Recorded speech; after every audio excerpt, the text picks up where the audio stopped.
સાઈ નમઃ. જય શ્રી કૃષ્ણ. જય મહાદેવ. મિત્રો, સ્વાગત છે તમારું સનાતન વિચાર ચેનલ પર.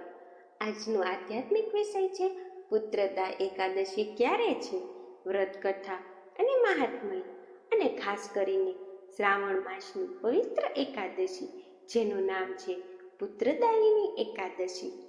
ઓમ નમો ભગવતે વાસુદેવાય. શ્રાવણ સુદ 11 એટલે પુત્રદા એકાદશી. પુત્રા એટલે પુત્ર આપનાર. જે નવદંપતીને સંસ્કારી, દિવ્ય અને ઉત્તમ સંતાનની ઈચ્છા હોય તેમણે એકાદશીનું વ્રત જરૂર કરવું જોઈએ. પુત્રદા એકાદશી છે શ્રાવણ માસની શુક્લ પક્ષની પુત્રદા એકાદશી કહે છે. આ દિવસે ભગવાન શ્રી હરિ વિષ્ણુની પૂજા કરવાનું અધિક મહત્વ છે. માન્યતા છે કે આ દિવસે સાચા મનથી શ્રદ્ધા રાખવાથી, ઉપવાસ કરવાથી, ભગવાન શ્રી હરિ વિષ્ણુની વિધિ વિધાનથી પૂજા કરવાથી ભક્તોની સર્વે પ્રકારની મનોકામના પૂર્ણ થાય છે.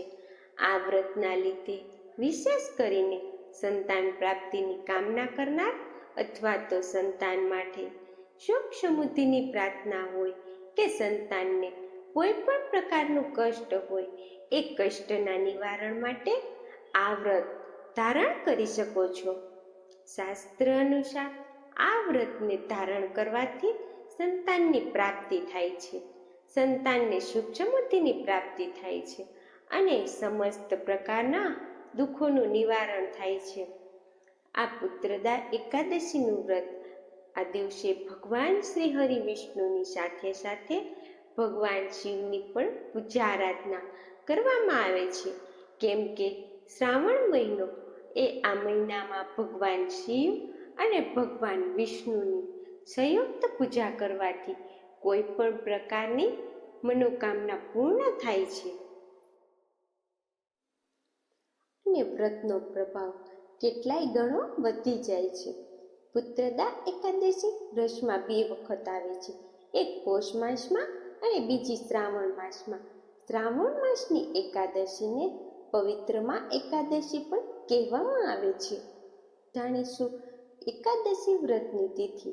શ્રાવણ માસમાં શુક્લ પક્ષની એકાદશી તિથિ પ્રારંભ થાય છે 4 ઓગસ્ટ 2025 સોમવારના દિવસે સવારે 11:41 અને પુત્રદા એકાદશી સમાપ્ત થશે 5 ઓગસ્ટ 2025 બપોરે 1:12.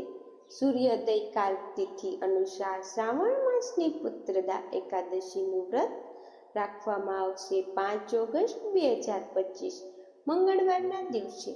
આ દિવસે સૂર્યોદય થશે સવારે 5:45 અને સૂર્યાસ્ત થશે સાંજે 7:09 અને પારણાનો સમય રહેશે 6 ઓગસ્ટ 2025 બુધવારના દિવસે સવારે 5:45 થી લઈને સવારે 8:26 સુધી. હવે આપણે સાંભળીએ પુત્રદા એકાદશીની વ્રત કથા. પ્રાચીન સમયમાં મહિષ્મતી નગરમાં મહાજન નામના રાજા રાજ કરતા હતા. તેઓ સદાચારી, ન્યાયી અને પ્રજાવાત્સલ્ય રાજા હતા. પણ તેઓ ખૂબ દુઃખી હતા, કારણ કે તેઓ પુત્રહીન હતા. રાજા અને રાણી પવિત્ર જીવન જીવતા હતા અને દરેક એકાદશીનું વ્રત અને પૂજન કરતા હતા. એક વખત રાજા મહારાજા ધ્વજના દરબારમાં ગયા અને ત્યાં તેમને મહાન ઋષિ લોમવંશજી સાથે મુલાકાત થઈ. રાજાએ પોતાનું દુઃખ તેમને જણાવી ને પૂછ્યું કે હે મુનિ શ્રેષ્ઠ, હું સંતાનહીન છું. કૃપા કરીને આવું દુઃખ દૂર થાય તેવી કથા કહો. મુનિ લોમશે કહ્યું, હે રાજન, શ્રાવણ માસમાં આવનારી શુક્લ પક્ષની એકાદશી, જેને પુત્રદાયિની એકાદશી કહે છે, તે ખૂબ જ ફળદાયી છે. જે દંપતી આ તિથિ પર ઉપવાસ કરે છે, પુત્ર પ્રાપ્તિની શુભકામના કરે છે, ભગવાન વિષ્ણુનું ભક્તિપૂર્વક પૂજન કરે છે તેમને સંસ્કારી અને દિવ્ય સંતાનની પ્રાપ્તિ થાય છે.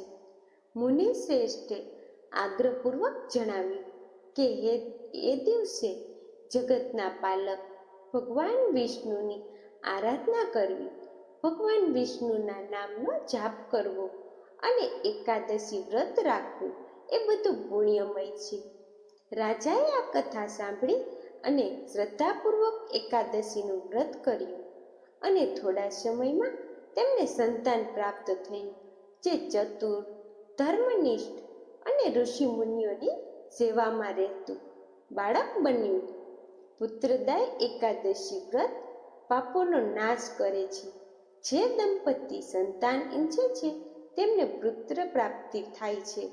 ઘરમાં સુખ સમૃદ્ધિ આવે છે. દીર્ઘાયુ સંતાનના આશીર્વાદ મળે છે. આ વ્રત કથાને શ્રદ્ધા અને નિષ્ઠાથી સાંભળો. વિશ્વાસ રાખો કે ભગવાન શ્રી વિષ્ણુ અને તેમનું સ્મરણ કરવાથી જીવનના બધા દુઃખો દૂર થાય છે. વિશ્વાસ રાખો, ભગવાન વિષ્ણુ કૃપા અચૂક કરે છે. મિત્રો, આ વિડીયો ગમ્યો હોય તો સનાતન વિચારને દરેક ભક્તના ઘર સુધી પહોંચાડો. જય શ્રી કૃષ્ણ.